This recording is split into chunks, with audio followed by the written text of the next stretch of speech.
자, 할게요. 뭐 되게 더러워가지고 그냥 리셋을 했는데요. 감정평가 뭐 감히 말씀드리지만 이게 제가 지금 하는 게 쓰고 하는 게 감정평가 이론의 뭐 전체는 아니지만 감정평가 이론 시험의 대부분을 차지하는 파트인데요. 총론 중에 대부분 파트고요.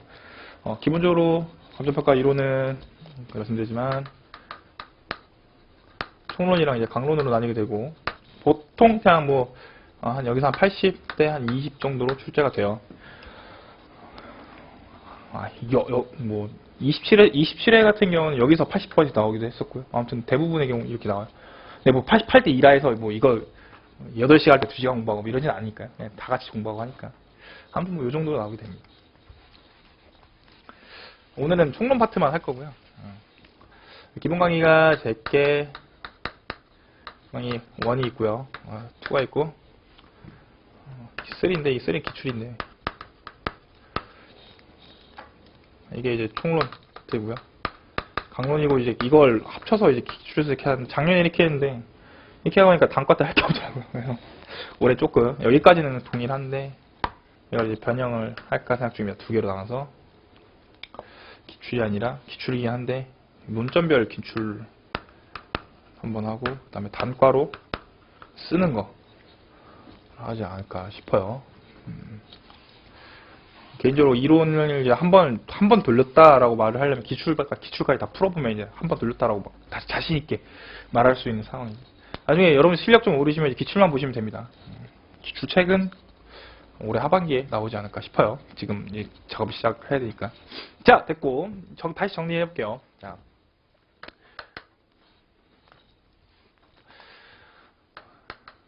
일반 경제학에서 말하는 이제 수요랑 공급이 만나서 이제 P랑 Q가 결정되는 모형이 성립이 안 된다. 뭐가? 부동산만큼은. 그래서 부동산의 우린 특성들을 봤고요. 조금 더 이제 다시 드리겠습니다. 아무튼 여러 가지 경제학적 논리가 안 돼서 이 경제학에서 이제 부동산학이라는 게 빠져나오게 돼요. 그래서 부동산을 연구하는 이제 학문이죠. 부동산. 그래서 부동산은 첫 번째로 뭐 의인을 했고요. 복합적인 개념이 형성이 되는 상황이고 여러 가지 특성 있고 그 다음에 이거 분류를 종별과 유형이라는 종류라는 걸로 분류를 하게 돼서 알고 보니까 지역성이라는 애가 있다더라. 그래서 지역 시장을 보게 되고 여러 가지 의의가 당연히 있겠고요. 뭐 여러 가지 특성들. 그래서 시장이라는 게 존재를 하게 되고 여기서 여기까지를 이제 현상 혹은 대상 확정, 인식 파트라고 하기도 하고요. 뭐 혹은 인식, 대상 인식이라고 하기도 하고 이런 현상들을 이제 우리는 탐구를 하게 돼요. 이 현상을 기초로 해서 분석 파트에 들어가게 되는데요. 첫 번째로 하는 것이 바로 지역 분석 혹은 시장 분석 이라고 시장 분석, 지역 분석, 시장 분석이라고 하기도 하고요. 그 다음에 두 번째로 개별 분석이 돼서요. 결국 지역적 수준에서 개별하고 구체화가 되기도 하고 되고 그 다음에 여기서의 논점은 단언컨대 표준적 이용과 가격 수준을 찾는 파트고 여기서는 최유 이용을 찾는 파트고요. 결국 이것이 이것과 같다고 보시면 됩니다. 이 분석 파트를 끝나고 나면 그 다음에 가치는 무엇인가에 대한 가치를 분석하게 돼요. 가치 그 자체를 분석하게 되는데 가치 자체를 분석하게 되는데 이때 가장 크게 두 가지 파트가 나뉘게 되고 가치 다운론 하에서 시장 가치가 중심이 돼서 분석을 하게 되고요.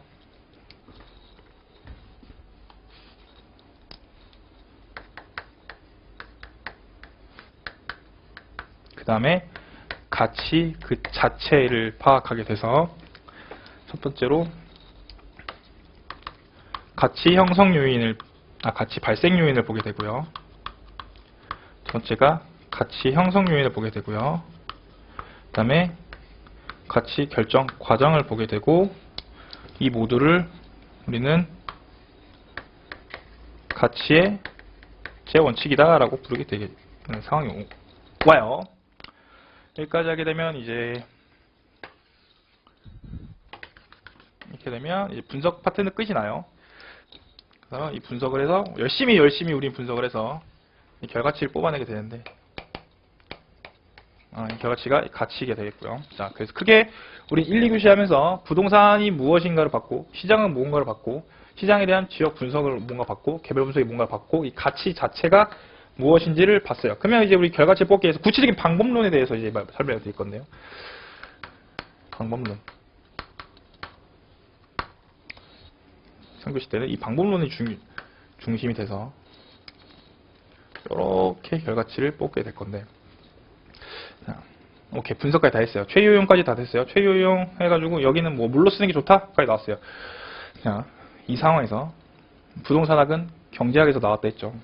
맨 처음에 나올 게 당연히 경제학적 시각에서 보게 된다면, 자, 아담 스미스나 기타라는 표현이 그렇지만 여러 엄청난 그 고수들이 있죠. 학자들이라고 있는데, 고전학파들이 봤을 때, 경제학 배우시는 분 알겠지만 이제 고전학파의 기본적인 논리 틀은 시장 참가자들은 다 완벽하다 이거예요.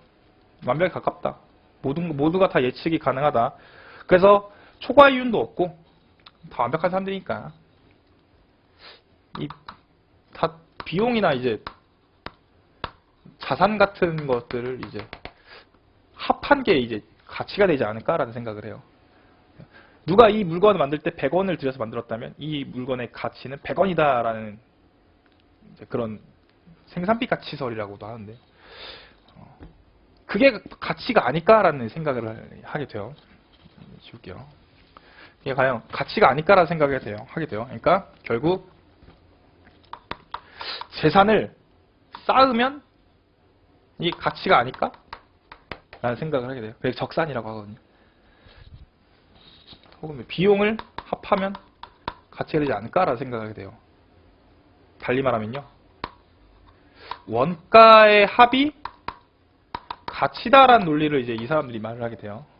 이걸 구체화시켜서 우리는 원가 방식이라고 하거든요. 원가 방식. 시간 관계상 임대료는 하지 않을게요. 가치만 할게요. 이거 원가 방식이라고 하게 돼요. 그리고 이 고전학파들은 이 원가 방식을 사용을 해서 기준 시점 현재 최유 이용을 전제를 해서 제조달 원가라는 걸 이제 산정을 해서 최유용에 미달되는 부분을 최유용 가치에 미달되는 부분을 깎아서 수정을 해서 적산가액을 만들게 돼요. 뭔가 어려워 보이지만 세분화 시켜보면 최유 이용을 전제를 해서, 그러니까 제일 좋은 상태, 이 물건이 제일 좋은 상태를 전제를 해서 다시 조달했을 때 원가에서 가치를 깎아서 수정을 하면 기준시점 현재 적산가액이 되지 않을까, 물건을 쌓은 가액이 되지 않을까라는 생각을 하게 돼요. 뭐 가액, 가치, 가격, 원가, 비용에 대한 구분은 기본 강의 때서 자세히 할게요. 하게 돼요. 또 이제 그러면 이것을 적산가액이라 하게 되고.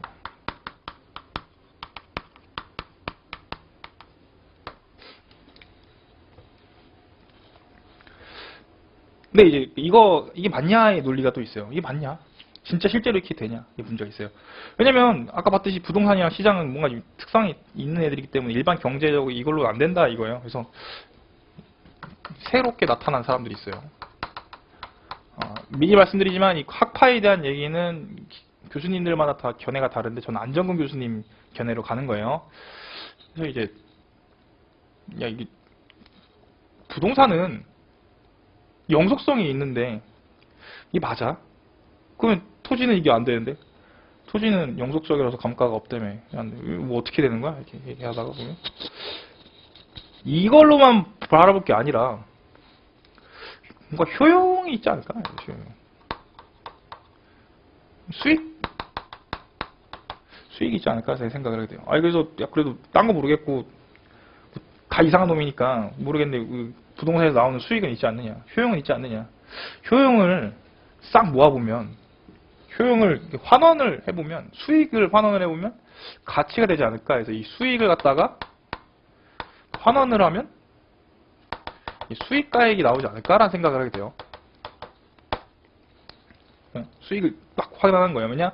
장기니까 영속성이 있으니까 수익을 환원하면 수익가액이라는 게 되지 않을까라는 생각을 하게 돼요. 우리는 이것을 수익에 대한 방식이다 해서 수익 방식이라 하게 되고요. 이게 바로 수익가액이 되겠죠. 근데 또 이게 또 한계요용학파라는 사람이 있어요. MR이죠. 한계요용학파. 라는 게 사람인데. 그래서 효용 때문에 이걸 한계요용학파 주장하지 않냐 하는 분도 계시지만, 아무튼 좀 안중 교수님 책에 따르면, 보자고요. 한계요용이죠. MC, MR이 만나는 선에서 가격이 결정되지 않을까. 왜냐면 부동산은 단기에는 이렇게 돼 있지만 장기에는 이렇게 공급이 탄력화가 되니까. 그래서 이 시장에서 이제 결정되지 않나 하는, 시장 아니야? 그러니까 원가가 아니라 수익도 아니고, 아무튼 이게 다 고려되는 게 시장에서 만나지 않아? 그래서 사례를 갖고 가치로 만드는 게 맞지 않을까라는 생각을 하게 돼요. 이것을 우리는 비교 방식이라 하게 됩니다. 이렇게 돼요. 학파별로 이렇게 나오게 되는 상황인데, 이 비교 방식에 의한 이 사례에서 뽑아내서 가치로 가는 이 비교에서 준한 가액을 이제 우리 비중가액이라 하게 되고, 각각의 이 논리들을 우리는 3방식이라 하게 돼요. 아까 말한 감칙 11조에 나와 있는 원가 방식, 비교 방식, 수익 방식에 따라서 뭔가의 가액이 나오게 돼요. 우리 일단 좀 여기서 봐야 될 거는 이 방식들이 3개가 있고, 이것의 논리는 각각 적산의 논리랑 비교의 논리랑 수익의 논리에서 나온다 라고 하게 보게 되면 되고, 또 중요한 건 이 각각의 시험적으로 산정한 금액을 우리는 이 시산가액이라고 그러거든요. 시산가액이라고 해요. 이것을 시산가액이라고 그래요. 시산했다. 시산가액. 이걸 시산가액이라고 그래요. 각각의 논리에 따라서 그냥 숫자로 대입해서 그냥 산수한 거예요. 산수. 각각 의미가 문제가 아니라 산수. 이 논리에 따라서 산정된 금액을 이 각각 가액이라 그래요. 자, 볼까요? 이 가액들이 나왔어요. 이 논리에 따라서 가액들이 나왔는데, 우리가 구해야 될 거는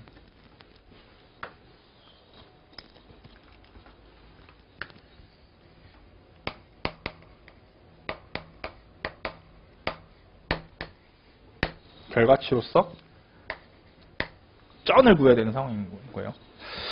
자, 만약에 이 시장이 엄청 완벽하다면, 아까 고등학파 말했듯이 이 시장이 완벽하다면 이 금액이랑 이 금액은 같아야겠죠. 다시 이 각각의 우리는 정리를 했어요. 가치가 갖고 있는 3가지 모습이라 해가지고 원가적인 모습도 있고, 시장 친화적인 모습도 있고, 수익적인 모습도 있는데, 이거 우리는 시장의 삼면성이라고 그러거든요. 그러니까 가치의 삼면성이라고 그러거든요. 만약 시장이 완벽하고 개발 부동산 시장의 정보가 효율적이 막 되게 좋다면 각각의 각각의 모습에 따른 가액은 일치가 돼야 돼요. 이론적으로는. 그죠? 시장에서는 원가가 얼마인지 다 알고 있을 것이고, 시장이 완벽하다면 수익이 얼마나 나오는지 알 것이고, 그거에 따라서 결정될 것이니까 똑같아야 되는데, 문제는 부동산 시장은 불완전 모습의 시장이고, 물건 자체가 좀 이상한 놈이기 때문에 3면 등가가 일어나지 않아요. 여기서부터 이제 되게 중요한 사실인데, 이거 다 실무 때 배우니까 여기서부터 이론적으로 되게 중요한 거예요. 자, 이 3방식에 의해서 나온 이 시산가액들, 공시지가 기준법은 안 할게요. 시산가액들. 이게 맞느냐를 검증을 해야 되는 상황이 와요. 얘는 100원, 얘는 80원이고, 얘는 90원이고, 얘는 100원일 때, 그럼 얼마야? 중요하게 되는 상황인 거예요. 우리 이것을 이 세 가지 방식에 따라 나오는 것들에 대한 시산가액을 전문가가 조정을 해줘야 되거든요. 그걸 우리 바로 시산가액 조정이라고 그래요. 이걸 통해서 결과치인 시장가치를 뽑아내는 상황이 오는 거예요. 그래서 시산가액 조정이 되게 중요한 상황이 되는 거예요. 그래서 각각의 이 방식에 따라 나온 시산가액들을 조정을 해가지고 전문가적 판단에 따라서 이건 얼마다라고 해줘야 되는데, 문제는 뭐냐면 기준이 뭔가를 봐야 되는 거예요. 기준이 뭔가 하면 주방식을 기준으로 하고 가중치 부여하고 그건 나중에 얘기고요. 그냥 제가 아까 맨 처음 말씀드린 그냥 닥치고 암기한다 하면 기억 안 남는다는 게 뭐냐면, 시산가액 조정하면 나중에 외우실 게 목특자신이 뭐 적정증신이 해가지고 그냥 둠짜 따서 외우는데요. 그렇게 외우셔도 좋긴 한데 그냥 이해하시면 되게 쉽거든요. 이 시산가액들이 일치하지 않는 원인이 뭐냐면 부동산 이상하고 시장 이상한 거기 때문에, 그리고 시장 가치는 가치다운론에서 목적에 따른 가치다운론 여러 개이기 때문에 시산가액 조정은 목적이랑 대상 물건의 특성이랑 시장 상황이랑 수집되는 자료들을 검토를 해서 시장 가치를 뽑아내야 되겠죠. 그걸 우리는 감정평가의 목적, 부동산 대상 물건의 특성, 시장 상황, 자료의 양 등등을 검토해서 시산가액 조정을 해야 된다라고 이론을 말하는데, 그게 바로 저런 이유 때문에 시산가액 조정은 이렇게 하는 거예요. 그래서 목특자신이 적정증신이 해서 이렇게 외우거든요. 시산가액 조정을 통해서 시장 가치를 이제 산출하게 돼요. 어떻게? 다시 말씀드리지만 이 부동산의 특성이 뭔지, 예를 들어서 부동산이 뭐 구분 건물이에요. 그러니까 토지를 해볼게요. 토지예요. 토지의 경우 수익가액이 좀 적절할까요? 토지만의 지분을 나온 경우는 사실 별로 없어요. 토지는 실제적으로 시장에서는 그냥 되게 사례가 많기 때문에 토지의 경우는 거래사회비율법이 제일 적정하지 않을까. 근데 우리나라는 공시지가라는 게 있기 때문에 공시지가 기준법을 원칙으로 한다가 바로 물건의 특성 때문에 나오는 거거든요. 이론적으로 보게 된다면. 그렇죠? 시장 상황 볼까요? 최근에 뭐 규제도 되게 심해지고 뭐 부동산 폭등 시기가 되는 상황이죠. 그렇죠? 3년 전 사례를 갖고 비준으로 하면 뭔가 이상하겠죠. 안 맞겠죠. 최근의 사례를 써야겠죠. 시장 상황에 따라서 자료 수집도 달라질 거고요. 자료가 1개가 아니라 10개가 더 좋겠죠. 자료의 양 봐야 될 거고요. 그리고 뭐 이런 식으로 여러 가지 종합해서 시산가액 조정을 하게 돼요. 그래서 주방식을 쓸 것인지 부방식을 쓸 것인지 아니면 가중평균을 쓸 것인지 여러 가지 검토하게 되는데, 그게 다 전문가적 판단에 따라서 이루어지게 되는 거고요. 그래서 나오게 돼요. 그러면 이제 다 됐어요. 우리는 아까 말한 것처럼 시장에서 나온 이 자료들을 갖고 가격이라는 두 글자로 표현하면 가격적인 자료를 갖고 가액을 시산한 다음에 가치로 바꿔주는 사람들이거든요. 그러니까 가액을 판정한다는 거에 시산가액 조정을 해서 가치가액 뽑아낸다는 게 다 포함된 의미예요. 되셨죠? 갑자기 목이 나가서 졸리신가요? 이렇게 된 상황입니다. 자, 그러면 이거를 여기까지 하게 되면 이제 감정평가 총론의 70% 정도가 끝나게 돼요. 결국 다시 정리하자면 예, 부동산의 특성과 시장 특성 때문에 지역적으로 보고 그 다음에 최유형 분석을 해서 개별 분석을 하게 되는데, 가치란 이론론들이고 이것을 구체적으로 방법론적으로 봤을 때 크게 3가지 시각이 있게 된다. 그리고 이 3가지 시각의 하에서 나온 이 각각의 방식에 따라서 나온 시산가액들을 얘는 원가 방식은 적산가액, 비교 방식은 비중가액, 수익 방식은 수익가액이라고 하게 되고, 얘네 각각의 특징과 특성과 그리고 대상 물건의 부동산의 특성, 그리고 감정평가의 목적, 시장 상황 등등 기타 종합적으로 고려를 해서 이 시산가액들을 조정을 하게 되는데, 최종적으로 조정을 하게 되면 시장 가치가 뽑아서 나오게 된다. 끝. 됐죠? 이렇게 하면 70% 끝이고요. 이제 조금만 더 하면 끝나요. 방법적으로 보게 된다면, 자, 정리하자면 방법론적으로 보게 된다면,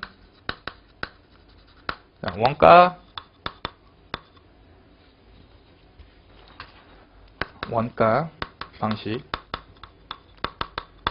비교 방식, 수익 방식이 있게 되고,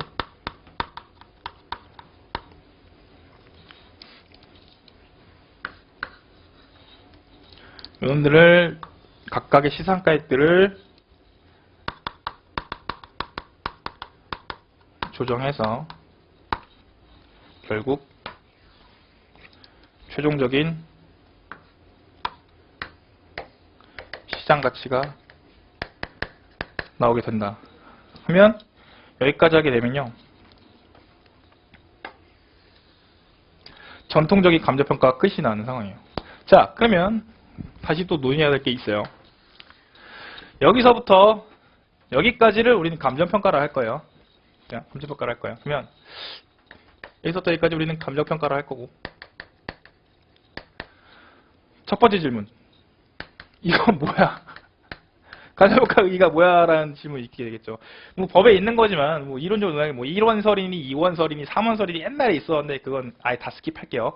여기까지 감정평가다 라고 이제 자신있게 말을 할 수가 있고, 두 번째로는 진짜야? 진짜 여기까지만 감정평가를 인정할 거야. 이게 돈 벌어야 되지 않아? 이렇게 이야기했죠. 이거 이외에 컨설팅도 할 수 있게 돼요. 우리 뭐, 자, 사업이라는 건요, 결국 사업이라는 거는, 사업을 한다는 거는 결국 수익에서 비용을 뺐을 때 0보다 크다는 걸 의미하죠. 내가 사업을 진행한다는 건 이거 0보다 큰 거니까요.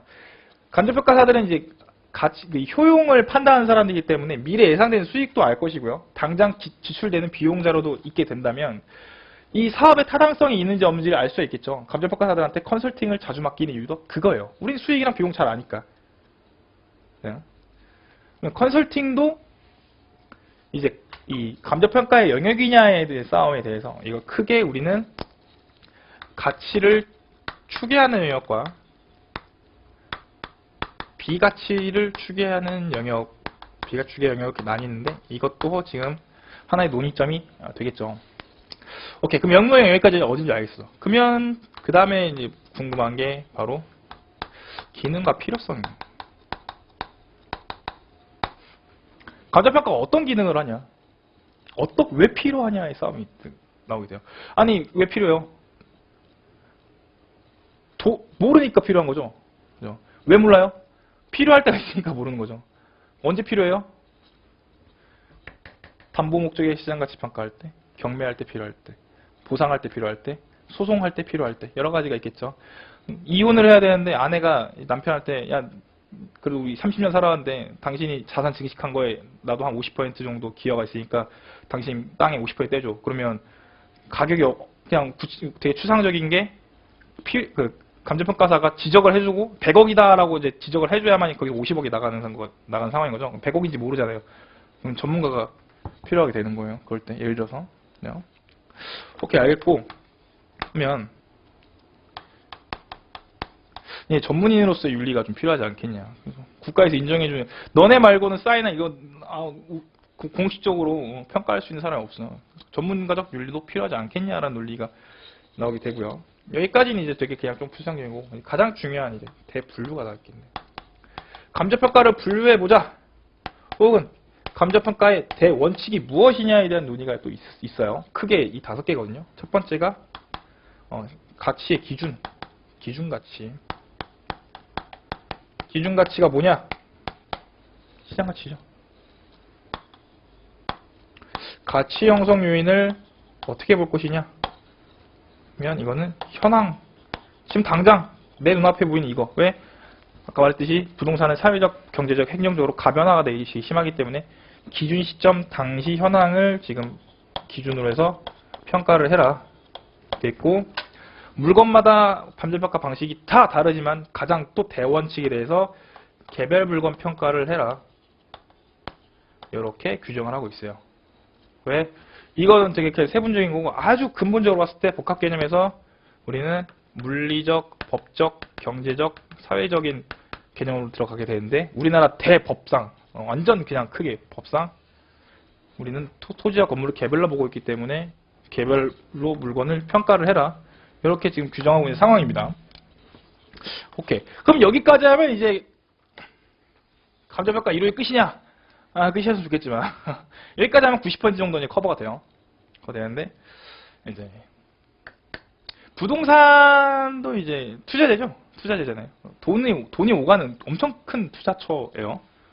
그러다 보니까 이제 부동산에 투자론도 조금 들어가게 돼요. 학개론 학원론 배우신 분들은 아시겠지만 포트폴리오라든가 WACC 기타 등등 여러 가지 CAPM 여러 가지 부동산 투자론적인 개념이 들어가게 되고, 이것은 독립적인 게 아니라 수입 방식의 투자론이 차지하는 비용이 20% 정도 돼요. 여기까지 배우시고 그 다음에 이제 돈 땡겨야 되잖아요. 부동산은 곡각성이 되게 크죠. 돈 땡겨야 되잖아요. 금융론이 필요하게 돼요. 리츠, 대표적으로 리츠가 있겠죠. 리츠나 여러 가지가 있어요. 그래서 부동산을 금융적으로 어떻게 바라보게 될지 그것까지 지금 공부하셔야 되고요. 그 다음에 더 사이드적으로 부동산은 아까 바라보는 게 사회적 산물이라고 했으니까요. 정책적으로 관리를 해야겠죠. 그러니까 사적 제약이긴 하지만 공적인 게 굉장히 큰 사적 제약이기 때문에 분양가 상한제라던가 기타 여러 이슈가 있게 되고, 여기에 이슈까지 하게 되면 이제 진짜 끝이에요. 이러면 이제 감정평가 이론이 끝이 납니다. 놀랍죠? 2시간 반 동안 끝냈어요. 여기 각각의 이 키워드들에 대해서 이제 깊숙하게 들어가는 건 나중에 얘기고요. 단어컨대 여기서부터 저까지 하나 빼먹었네. 하나. 이건 안 하려가 지대로까지 하게 되면 이제 다 완전 95%는 다 커버하게 돼요. 그러니까 총론의 95% 정도. 강론은 이제 토지니 여기서 이제 내가 말실수했네. 여기서 이제 강론을 추가하게 되면 이제 끝이 나는 상황. 물건별 평가가 주된 게 되겠죠. 95%, 100% 다 커버돼요. 이제 제가 단언컨대 올해 시험에 들어간 것 중에 이거 이외에 나올 게 없어요. 다 여기서 나올 거예요. 100% 다 여기서 나오는데 어떻게 나오는지는 좀 느낌이 다르겠죠. 자, 법전 볼까요? 감정평가에 관한 규칙. 자, 이제 감칙을 어떻게 공부해야 하냐 볼까요? 1조 목적. 이 규칙은 원칙과 기준을 규정함을 목적으로 한다. 여기서부터 여기까지 1조고요. 2조 시장가치. 자, 여기서 여러분 앞에 보세요. 이거랑 같이 보시는데요. 여러분 제가 오늘 한 거 있잖아요. 이게 감칙이거든요. 2조 정의 볼까요? 시장가치. 2호 기준 시점. 3호 기준 가치. 4호 가치 형성 요인. 5호 원가법. 6호 적산법. 원가법 적산법이거든요. 비교방식 7호, 8호가 지교방식이고요. 9호, 비교방식 9호까지, 공시시작 기준법까지 9호고요. 능력교 10호, 11호가 수입방식이에요. 12호 감가수정이고요. 12에 2 적정한 실거래가 있겠고요. 13조 임금지역. 그래서 임금지역 했죠. 임금지역, 유사지역, 동일수조건 여기 다 했어요. 3조 감정평가 업자의 의무. 3조죠. 4조 적용 범위. 저기서부터 여기까지가 적용 범위다. 5조 감정평가의 기준가치. 6조 현황기준원칙. 현황기준 안 했는데요. 현황 최유 이용을 기준에서 해요. 전제로 해요. 7조 개별불가한 원칙이에요. 넘겨볼게요. 8조 감정평가의 절차. 저기서부터 여기까지 절차고, 기본적 사항의 확정이 이 현상을 확정하는 단계고요. 처리계획 수립. 여기서부터 저기까지 어떻게 수립할 것인가에 대한 거 있겠고요. 대산물관 확인. 아까 부동산의 복합 개념에 따라서 물리적인 것과 법적인 게 다를 수 있다 했어요. 이 두 개가 다를 가능성이 있기 때문에 등기상으로는 100회배라 되어 있는데 현장 가니까 120회배가 될 수 있겠죠. 목적에 따라 120제곱미터만큼 인정할 것인가, 100제곱만큼을 인정할 것인가, 시장 가치에 따라 목적에 따라 달라지기 때문에 대상물건의 확인은 반드시 해야 되는 거고요. 그다음에 자료 수집 및 정리. 여기서부터 여기까지 쓸 때 어떤 자료를 쓸지를 수집을 해야 되고요. 가치 형성률 분석 당연히 오후에 보면 가치 형성률 분석 당연히 해야겠죠. 평가 방법 물건의 특성에 따라서 토지의 경우 보통 비교 방식, 그러니까 공시지역 기준법을 가기 때문에 이거 어떻게 쓸 것인지가 보게 되고, 마지막으로 감정평가액을 좋네요. 마지막으로 감정평가액을 결정하게 되겠죠. 그리고 구조 기본적 사항의 확정. 이 현상을 확정하는 것에 대해서 조금 더 자세하게 쓴 게 구조가 되겠죠. 결국 여기서 8조 구조가 되겠죠. 10조 제3물건의 확인. 아까 제가 방금 말씀드린 것처럼 물리적 현황과 법적 현황이 다를 수 있기 때문에 이것을 확인해야 된다. 여기가 바로 10조에 있고요. 11조에 오면 감정평가 방식. 이 전체가 11조가 되겠고 12조 감정평가 방법의 적용 및 시상가액 조정. 여기가 12조가 되겠고 13조가 저기서부터 여기까지 쓸 때 감정평가서를 어떻게 써야 되는지가 나와 있는 게 13조고요. 넘겨 볼게요. 14조부터 토지 건물 일괄평가 쭉쭉 넘기시라고 보면 14조부터 26조까지 여기 강론에 해당하는 부분이 되겠고요. 27조 조언 정보 등의 제공, 즉 컨설팅이죠. 이 27조가 되겠죠. 그 다음에 28조 여기서부터 여기까지 솔직히 법에서 어떻게 다 정하냐. 뒤로 빼자. 28조로 뺐는데 이게 바로 실무 기준이 되겠죠. 자, 볼까요? 여러분 감치기 감정평가 이론입니다. 보여드렸죠. 감치기 감정평가 이론이에요. 1조에서 부동산 가격공시법에서 1조에서 넘어와서 2조 각각의 중요 핵심 키워드들에 대한 정의를 2조에서 해놨고요. 3조 윤리 감정평가 너네들 돈도 많이 버니까 뭔가 좀 더 잘해야 되지 않을까. 이게 바로 3조의 윤리 감정평가 업자의 의무가 되겠고요. 4조는 여기서부터 저기까지 적용 범위가 4조가 되겠고요. 네, 감정평가 대원칙 3개가 있는데요. 바로 5조의 기준가치, 시장가치고요. 6조의 현황 최유 이용을 전제로 한다. 6조고요. 7조 법에 따라서 우리나라 법은 등기상 개별 물건을 보기 때문에 당연히 7조에선 개별 물건을 원칙으로 해라가 7조가 되겠고요. 그 다음에 8조 여기서부터 저기까지 어떻게 할지 8조에서 보고 그 다음에 그 중에 제일 중요한 현상에 대한 기본적 사항의 확정에 대한 부분을 9조에서 해놨고요. 복합개념에서 오게 되면 현재 갔을 때랑 법적으로 다를 수 있기 때문에 가서 확인을 해라가 10조가 되어 있고요. 그다음에 11조 감정평가 방법, 방식, 원비수가 11조가 되어 있고 이것들을 시산해가지고 전문가적 판단에 따라 어떻게 조정할 것이냐가 12조에 나와 있는 주된 내용이 되겠고요.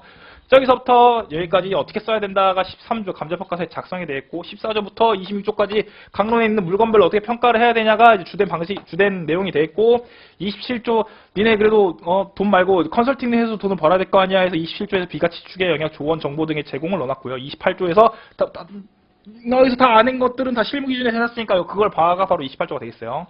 자, 됐죠? 감칙이 다시 말씀드리지만 감정평가 이론의 처음부터 끝이 됩니다. 그래서 감칙 볼 때는 이렇게 구조화를 시켜서 보시는 게 굉장히 좋으시고요. 그리고 감칙을 다시 보게 되면 자, 이걸 어떻게 공부해야 되냐? 혹시 이거 달달 외우는 거 지나가는 고딩할 때 10만 원 주고 외워봐 하면 일주일은 다 외워요. 그렇게 외우는 게 아니라 어떻게 외워야 되냐면 자, 2조의 정의부터 볼게요. 시장가치란 감정평가의 대상이 되는 토지 등 동그라미 치실게요. 토지 등이 무언가에 대해서 이제 아셔야겠죠? 토지 등이 뭔가? 등은 왜 들어가는가에 대해서 공부를 해야 되고요. 지금은 안 할게요. 그 다음에 동그라미 칠게 통상적인 시장에서라고 그랬어요. 그러면 통상적이라는 건 어떤 뜻일까요? 여러분, 보세요. 앞에 보세요.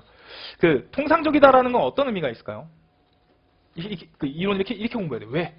왜 하필 통상적인 시장일까요? 완전 경제 시장도 아니고 불완전 경제 시장도 아니고 효율적 시장도 아니고 왜 하필 통상적인 시장일까요?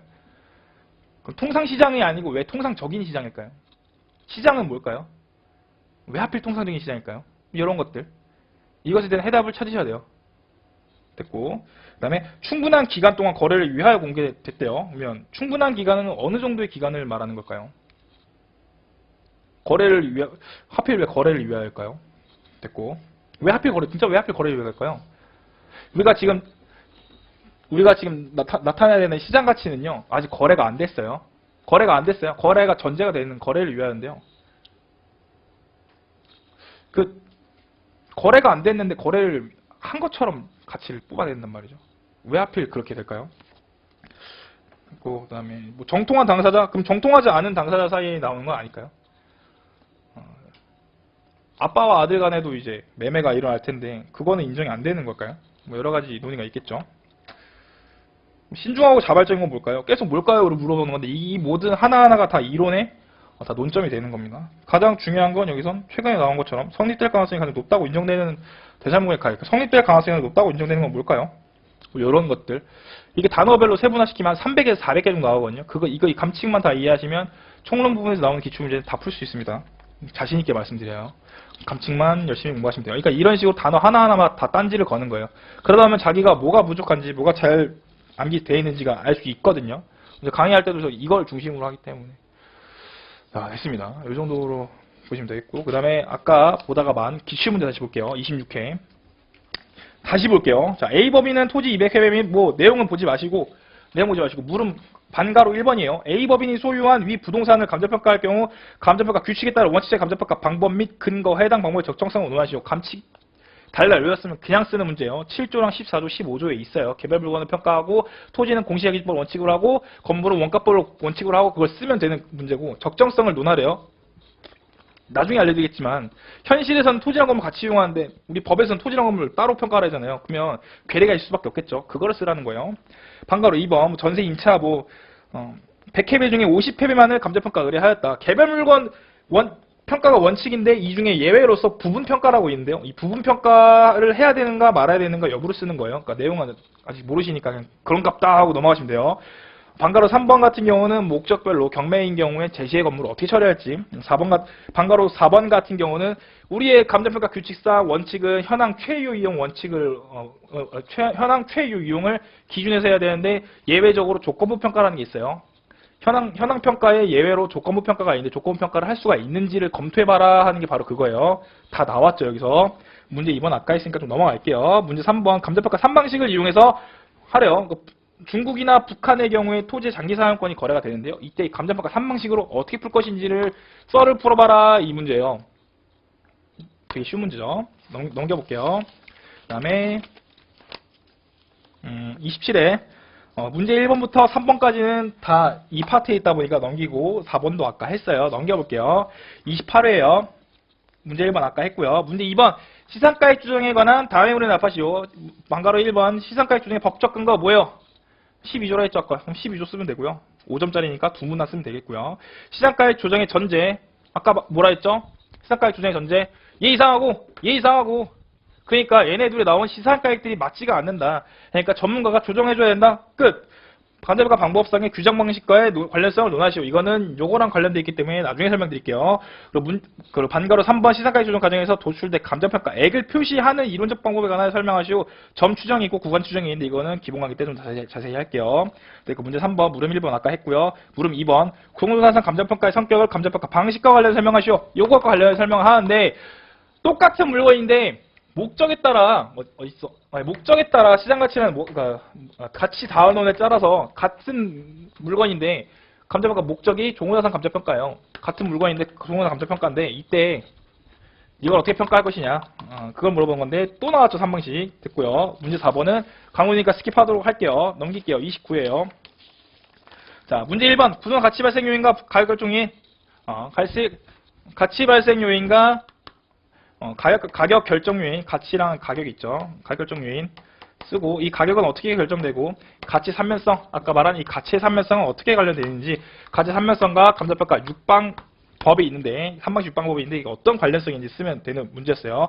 문제 4번, 문제 2번, 3번 했고요. 문제 4번 감정평가의 공정성과 독립 필요성을 감정평가 이론에 근거해 설명하시오. 이건 죄다 여기 있는 거죠. 여기 있는 것 중에 그나마 이제 업무 영역과 윤리랑 관련된 문제였어요. 넘겨볼게요. 작년 문제 맨 뒤에였고 제가 참고적으로 작년 문제 출제하신 분이랑 얘기를 해봤는데 제가 쓴 답안이 거의 맞다고 했어요. 됐고 문제 1번 공기와 A는 소지를 신규 취득하고 여러 가지가 문제 있는데요. 이거 그냥 뭐 되게 나중에 내용적인 부분이고 물음 1번 선분양호 방식으로 진행하는 시점에서 A사가 조성한 택지의 감정평가 방법을 설명하래요. 택지 부동산인데 택지래요. 개발할 거예요. 개발할 거고 그 다음에 여기에 지금 가미되어 있는 게 부동산 금융론 쪽에서 선분양이냐 후분양이나 그런 건데 제가 물어보니까 그 논점이 아니라 제일 논점은 택지의 감정평가 방법이에요. 같은 부동산인데 갈아엎을 거예요. 갈아엎을 때 어떻게 평가할까가 제 주된 논점이 되겠죠. 물론 2번 3기 개발 사업을 후분양 방식으로 진행하면서 택지에 대한 감정평가를 진행한다 할 경우에 현황 최유 이용의 관점에서 감정평가 방법을 또 제안을 하래요. 계속 이 나오죠. 물음 3번 예상되는 분양대금에서 개발비용 공제해서 대획지의 가치를 평가하는 방법 이게 개발법이라고 하는데요. 이것도 까먹었네요. 기타 방법까지 하게 될 건데 기타 방법 중에서 개발법이라는 애가 있는데 개발법에 현재가치 산정과 개발비용의 현재가치 산정 시 고려할 점을 설명하래요. 쉬운 문제죠. 문제 2번 3번 죄다 시장가치 나왔던 문제니까 스킵할게요. 문제 4번 부동산 가격 공시에 관련한 조사 평가와 조사 산정에 대해 비교 설명하시오. 이거 업무 영역에 관련된 거거든요. 그렇죠? 업무 영역. 평가하는 거랑 조사해서 산정하는 거랑 관계가 다르냐. 업무 영역이냐 아니냐에 대한 문제가 있었어요. 4번은 제가 됐고요. 이렇게 해서 보시게 되면 이게 다 26, 27, 28, 29, 30회 최근 5년치 기출인데요. 다 여기서 나왔죠. 27회 강론 말고요. 강론 부분 파트 빼고 죄다 여기서 나왔어요. 총론의 처음부터 끝까지 다 이거고요. 그러면 각각의 의와 의미 그리고 왜 그런지 어떻게 이런지 다 아시면 이거 쓰는데 크게 지장 없거든요. 그죠? 여기까지 하시면 이제 감정평가 이론이 끝입니다. 오케이.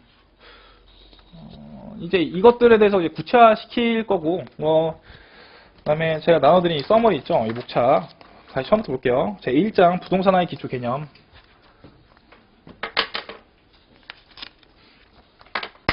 이 파트가 챕터 1, 챕터 1. 이 제 1장이 되겠고, 이게 바로 2장이 됩니다. 그리고 3장이 기초 이론이 이 파트가 3장이 되겠고요. 4장이 시장론이고 시장론은 여기서 이렇게 배우게 될 거고요. 5장이 시장 분석론인데 이 자체가 다 5장이 돼요. 넘겨보시면 있거든요. 네, 그 다음에 6장이 가치론 요게 죄송합니다. 여기 이게 6장이 되고요. 넘겨볼게요. 7장이 감정평가 3방식 및 시장가액 규정 이게 바로 챕터 7이 되고요. 8장이 이제 비교 방식 넘겨보시면 이제 9장이 원가 방식, 10장이 수입 방식, 그리고 이 전체가 죄다 11장으로 하면 끝이 나요. 이걸 10주 동안 분석을 해서 싹 다 그냥 이해시킬 생각입니다. 일단 뭐 기출 문제는 계속 보실 거니까 보시면 되고, 감칙이랑 기출 문제 의의를 완벽하게 이제 암기하시는 게, 이해하고 암기하시는 게 가장 중요한 사항이 될 거예요. 뭐 또 궁금한 사항이나 그런 거 있으시면 아까 제가 초반에 말씀드린 번호로 문자 하나 넣어주시면요, 제가 친절하게 답변 드릴 거니까 그렇게 하시면 될 것 같고, 다음 주부터 기본 강의 시작을 하게 될 거고, 그리고 다시 말씀드리지만 기본 강의 하실 때는 완벽하게 이해하려거나 뭐 그런 거 하지 마시고 이게 있었지 정도까지만 생각하시면 굉장히 좋을 것 같아요. 이론은 나중에 해도 돼요. 그냥 솔직히 말씀드리면 이론 강사도 할 만 아니지만 지금 중요한 게 실무랑 법규니까 하시면 되고, 그 다음에 또 뭐 궁금한 사항 있으면 진짜 문자 주시고요, 전화 주시면 될 것 같습니다. 이제 오늘 일요일 날인데 들으시나 고생 많으셨고요. 그러면 또 다음번에 뵙도록 하겠습니다. 고생하셨습니다.